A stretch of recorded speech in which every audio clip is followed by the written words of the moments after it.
Yeah, I would become a pilot. That's what I always wanted to be.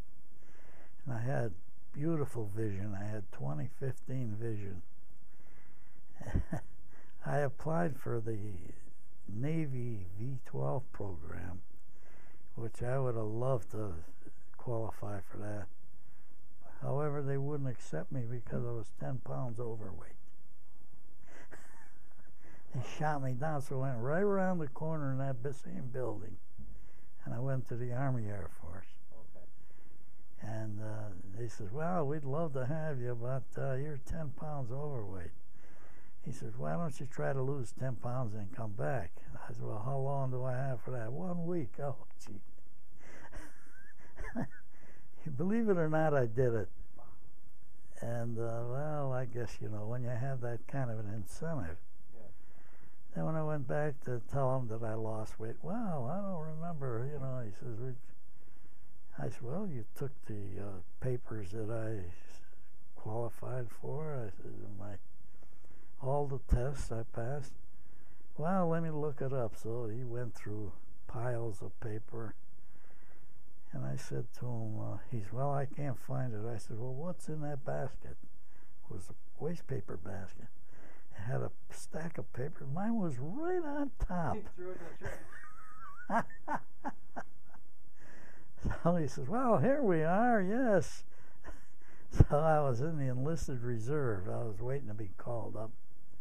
Then, I don't know, about 6 months they called me up.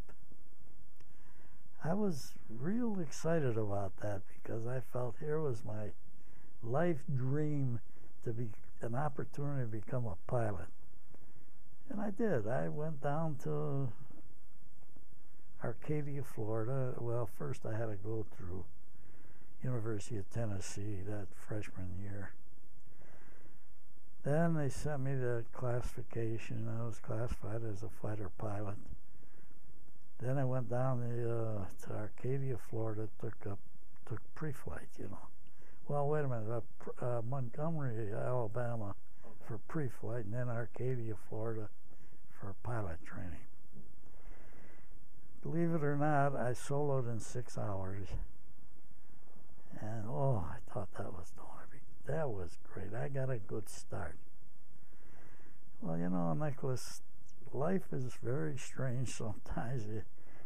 Many disappointments, but I guess sometimes everything happens for the best. I washed out of there at the 20-hour check. They didn't need pilots anymore. They had them coming out of their ears. Germany wasn't resistant. They lost command of the air. Then, of course, they even closed down navigation school, bombardier school. So I managed to get in one of the tech schools, radio school.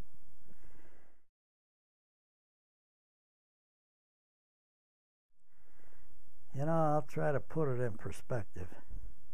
Being short, I always resented that because I thought when you were taller, you had many more advantages. And this, I think it was about the 5th or 6th mission. A shell came in 6 inches from the top of my head. If I'd have been a 6-footer, that would have been the end. So from that time on, I came to the conclusion that everything happens for the best.